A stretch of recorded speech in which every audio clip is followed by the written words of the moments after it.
What's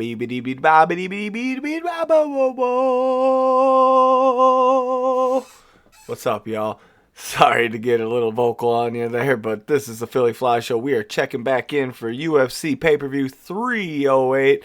It is a featherweight championship fight between Ilia Toporia and Max the Blessed Holloway. Oh my God, guys. It's finally here. I mean, it could not come at more of a perfect time. I do not like what time frame this fight's on. That's why this thing is getting put out tonight, guys, if you're listening right now. Or if you're listening tomorrow, remember. So if Thursday or Friday, if you're listening, the fights start. Prelims start at 9 a.m. Saturday. Yes, they are going over by the East Coast time. It ain't no East Coast. Eastern countries time. So we're the ones who has to pay for it. Now, the main card will start at 1 o'clock, which means about 3, I say before, at about 2:30, we'll say, just to be sharp, the main event should go on. If things go through quickly, because, man, these are some really, really good fights, looking through it. Yeah, our first ranked fights on this card are match like number 7 out of the 13, but the first 6 fights, good prospects. Now, they are in Abu Dhabi, so you are just going to get guys from other countries in here fighting. But it's super close. I really, really like what's going on. If you did not catch the press conference, some really, really cool things have happened there. Some really different style questions. Like, you could tell people are bringing it differently. But one of the things was, there was a fighter, a random amateur, not amateur, but a random professional fighter who was trying to get into UFC, got on the mic and asked Dana for a shot in the UFC. He's 9-0, 25 years old. Dana looks out and looks at him and goes, "All right, if you're 9-0, come on up." Oh, he's getting signed to the Contender Series, it seems, to get a fight. So he called him backstage. That was kind of a cool moment, especially see it in the guy's eyes and see everyone like, whoa, this is happening like right in front of us. It was pretty cool. Pretty cool moment.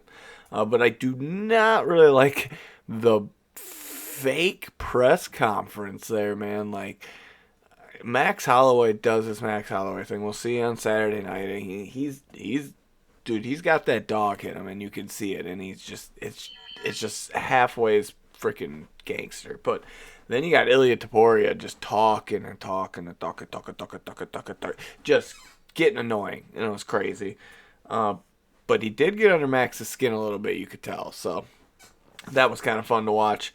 Is worth a go play around, because there is some funny stuff being said. Rob Whittaker, every single time, man, that dude just brings a smile to your face because he is funny. So totally worth it, but I'm kind of getting off track here, so we're going to jump right into it. Match like number 13, 13 fights on here. We'll jump into number 13. It's a welterweight fight between Renat Fakhrinotov and Carlos Leal. Now, Carlos is a plus 190 underdog, whereas Renat is a negative 230 favorite. Now, I think this fight's pretty close, but Renat's just got some good MMA skill set, and I think he's going to be way too much for Carlos. So I'm going 3 out of 5 on the confidence level that Renat gets his hand raised after this fight.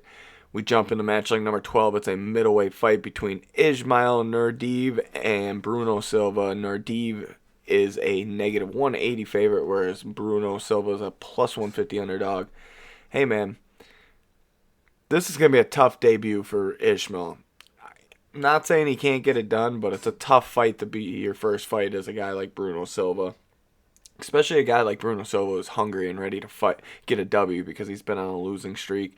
I'm going with the underdog here on Bruno Silva with that plus 150 and 2 out of 5 on the confidence level that he gets that hand raised. Oh, man. These fights are going to be so much fun, guys. We'll jump into the bantamweight division. Again, Abu Dhabi, no females. I don't think they let the females fight, to be honest with you. I haven't seen it yet, so it'd be shocking to let that happen. And I don't know, I also don't think you see ring girls in here too. So maybe you do. Maybe that was the thing they added, was ring girls. That could have been added, but then they don't have female fighters yet. But hopefully someday they do. Someday soon they do. All right, bantamweight fight between Farid Basharat and Victor Hugo. Now, Farid is a negative 270, negative 2. Oh my gosh, guys. Negative 725 favorite, whereas Victor Hugo is a plus 450 underdog. Look, man, Farid has got too good of an MMA. He's too well-rounded. Way too well-rounded. Got good striking, got good grappling, got good gas tank.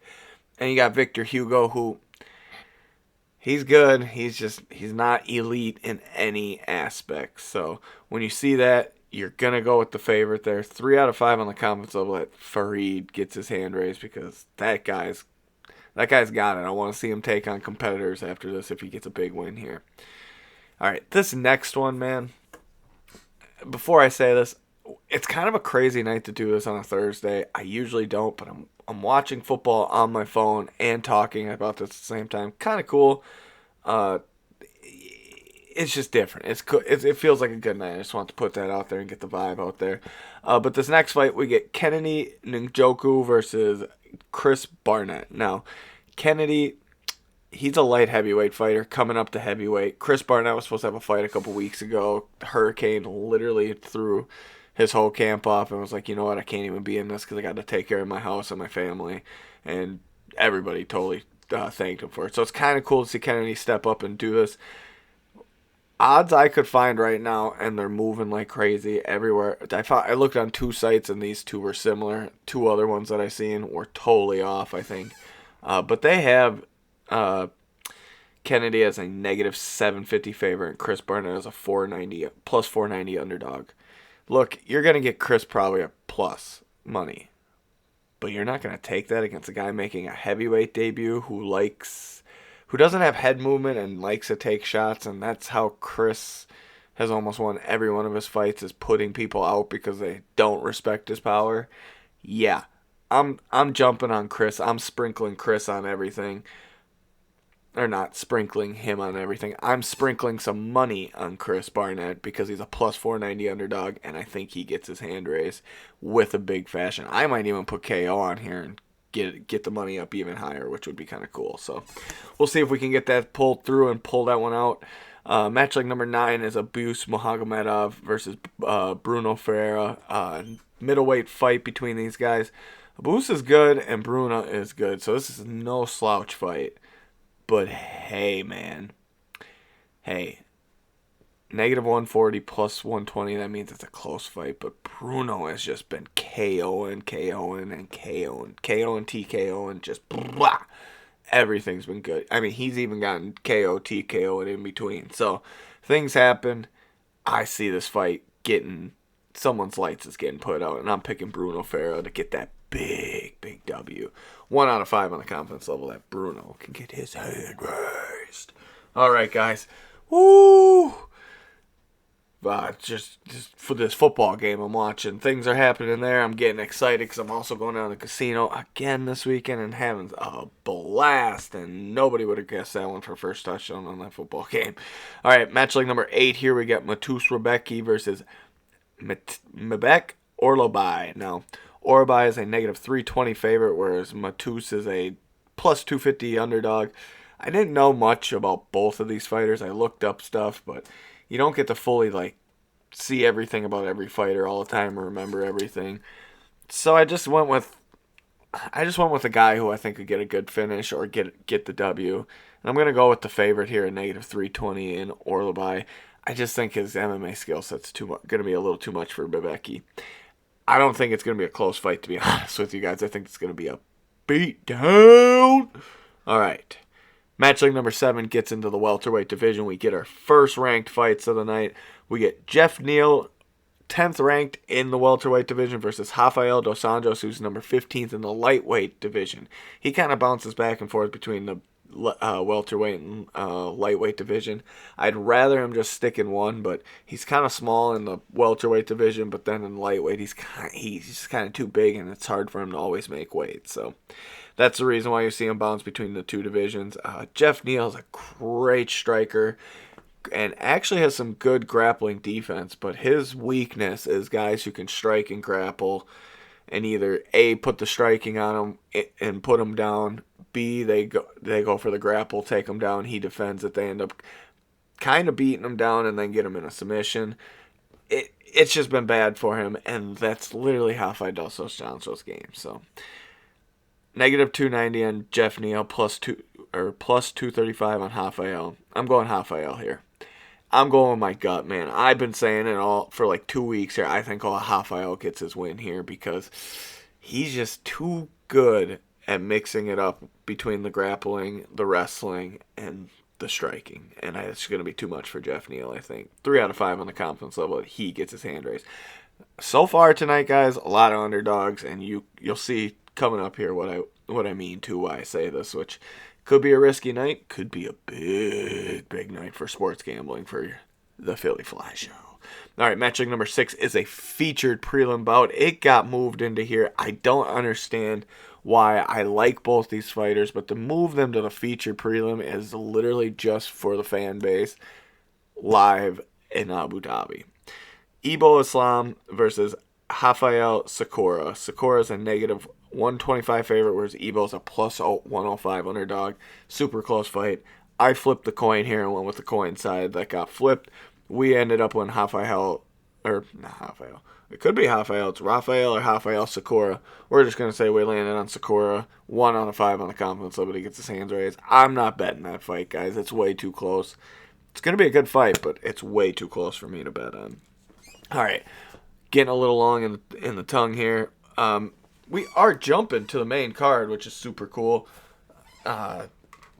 Man, super good card. Super good card. Now, the first fight of the night on the card, if you would have switched that with Rafael dos Anjos and Jeff Neal, I would have been so much happier. But they want to really push this Shera Magomedov versus Armen Petrosyan fight. It's still going to be a good fight. I just don't think it's main card worthy for me. But because it's in Abu Dhabi, that's why it's main card worthy. So, negative 160 on Shara and on Armen, and he's plus 135. You can go whatever route you wanted on there. I went Shara. I just think his striking is going to be too much, and I think Armen's going to stand and strike with him. That's just the way it seemed after the press conference, that these guys want to get at it, and I just have a feeling it's going to be a dogfight. Good old little dogfight. And, yeah. Just good old little dogfight. Like I said, 1 out of 5 on the confidence level here. Not super confident in a lot of fights tonight, guys. Just throwing it out there. It's a gambling night. That's what I'm going to call it. It's a gambling night. All right, matchup number 4 is a featherweight bout between Lerone Murphy and Dan 50K Ige. If you don't know who Dan 50K Ige is, a guy took a fight on 4 hours' notice. Yes, he lost, but he didn't get finished, and he took it 20 pounds above his weight class. Just, guy's a dog. Just a straight dog. Always watch his fights. You don't have to bet on him, and you don't even have to cheer for him, but you have to have mad respect for a guy like that. Lerone Murphy, negative 290. Dan 50K Ige, plus 235. Dan 50K Ige is a number 14th ranked featherweight. Lerone Murphy, number 12. Lerone's got elite striking, whereas 50K Ige is a power and a grappler. Could be bad for Lerone if he gets takedowns and grapples them, but I don't think it's going to be. I think they're going to try to stand, and that's the way. It's not going to be pretty for Dan Ige unless he can land power shots. So I'm going Lerone Murphy, 1 out of 5 on the confidence level. He gets his hand raised after this fight. Match number 3 is a title eliminator. So essentially, guys, we are getting a title fight. Yes, it's only 3 rounds, but it's a title eliminator. I did not hear that leading up to this fight literally until the press conference. So, Magomedov Ankalaev versus Alexander Rakic is a title eliminator fight to see who fights for the light heavyweight title next. Negative 400 on the guy Ankalaev and plus 300 on Rakic. Rakic is good. He's really good, but he's come up short in a couple of these fights, and I think it's because of that knee injury that happened in one of his fights that made him take a loss too. I don't like. He hasn't been the same since that knee injury. I'd like him to take some more different style fights. I think he should warm up a little bit, essentially, is what I'm saying. Not like it's a bad thing, but take somebody down the rankings that you have a better advantage in than jumping back in there like this. Even though it is good because he gets right back in there and he can get a title shot. And I know why he did it. It's just the guy you're fighting, man. It's going to be a tough fight. Magomed Ankalaev gets a big win here, guys. I have a very, very good hunch that he just dominates and shows why he needs to fight Alex Pereira next. And that is your dagger. All right, middleweight fight coming up next. Co-main event, 5-round fight. Literally, Robert the Reaper Whittaker versus Hazmat Chimaev. Chimaev negative 245 favorite, plus 200 on the Whittaker. You guys are going to dog Whittaker like that? Look, dude, I know Chimaev has got great grappling, and he's got good power and decent striking with his grappling. But his wrestling, I should say, grappling wrestling. I call it the same thing to me. When it's mixtured like this, it's not just wrestling. And like Rob said, we aren't just wrestling in there. You got to defend shots against Rob. You got to defend even takedowns. If Rob goes in for a takedown and tests your grappling and your wrestling why? It's not adding up good for Chimaev, but he's the favorite. How does he the favorite? He gasses after one round. His 3-round fight with Burns, the war with that, and Usman, you could just see he's missing the gas tank. Rob's not missing a gas tank. This gets to the 4th and 5th round. It's over for Chimaev, but I think it's over before then. I think Rob finishes him inside 3 rounds. Why? Burns was hitting him with shots and they were just hurting him bad. If those were hurting, what do you think Rob's going to do if he lands? That's the thing. I know he still has to land, but every fight starts standing up. Rob showed you against a grappler that he can still knock out grapplers and defend takedowns and not be scared. Man, it's going to be a fight. It's going to be good. But guess what, dude? The Reaper is coming out with a W there. Now, I'm not going to say confidence level-wise because Chimaev is a good fighter. The problem with Chimaev is it's been a long time since he fought. That gas tank hasn't always been there, and you're going to jump right into a 5-round fight with a killer dog. Number 3 ranked versus number 13. Chimaev's 13. Robbie Bobby Knuckles is freaking number 3. Robbie Bobby Knuckles gets a W, and do not deny that one. Put it on a slip, and you will thank me later. Woo! Fired up on that one. Literally fired up, and we're not even at the main event until now. Your main event of the evening is for the featherweight title between Ilia Toporia, Max Holloway, negative 245 on that good old guy, champion Ilia Toporia, plus 200 on number 2 ranked Max Blessed Holloway. Now, we've seen Max come out and knock out Justin Gaethje. Guys, Max is not a knockout artist like that. I don't think he's going to... If he comes in and knocks out Toporia, I will literally be completely shocked. TK knocks him out. TKO, kind of see if he hurts him. The thing is he's got to do it. Like, Ilia does have some crazy power at 145. Something you cannot deny. But I think it's his technique and the way he gets you against the cage. And he makes you walk forward almost into it and hurt people. So it's going to be dirty for Max. Max is going to have to be the best boxer and show it. Max is going to have to put everything into this, I think. Because Ilia is a good fighter.